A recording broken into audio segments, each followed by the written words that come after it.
6 millions de Français, chaque semaine, sans le savoir.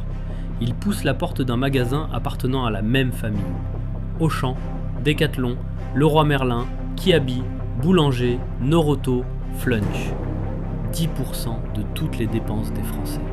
Une famille dont vous n'avez jamais entendu le nom. Tout commence en 1904 à Roubaix, la ville aux 1000 cheminées. Louis Mullier épouse Marguerite Lestienne. Elle apporte avec elle une dot. Ils ouvrent un atelier de laine. Produire local, vendre vite, éviter les intermédiaires. Son fils Gérard développe Fildar en franchise dans toute la France. Puis en 1961, la crise du textile frappe. Les usines ferment. La famille Mullier aurait pu sombrer. Au lieu de ça, Gérard transforme une usine Fildar à l'abandon en une supérette dans le quartier des Hauts-Champs.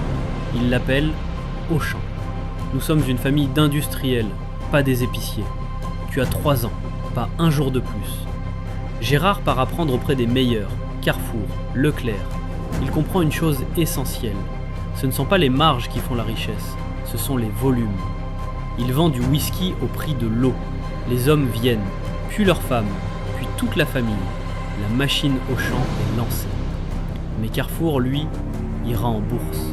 Les Mullier, jamais. Et si les Mullier avaient fait comme leur modèle Carrefour?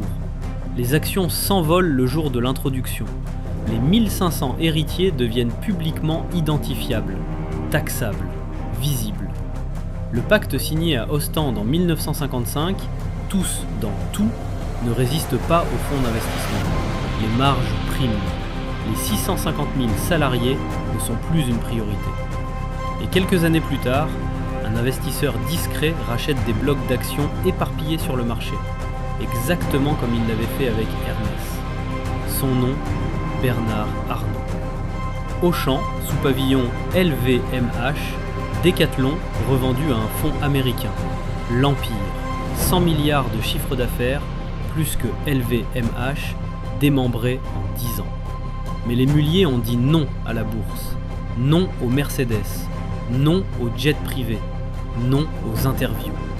Gérard lui-même a refusé une voiture offerte par ses propres enfants, pour l'exemple. Et aujourd'hui, dans un immeuble anonyme face au parc Barbieux de Roubaix, sans plaque, sans nom sur la boîte aux lettres, 800 actionnaires se retrouvent 2 fois par an. Ils décident de tout. Et dehors, personne ne sait qui ils sont.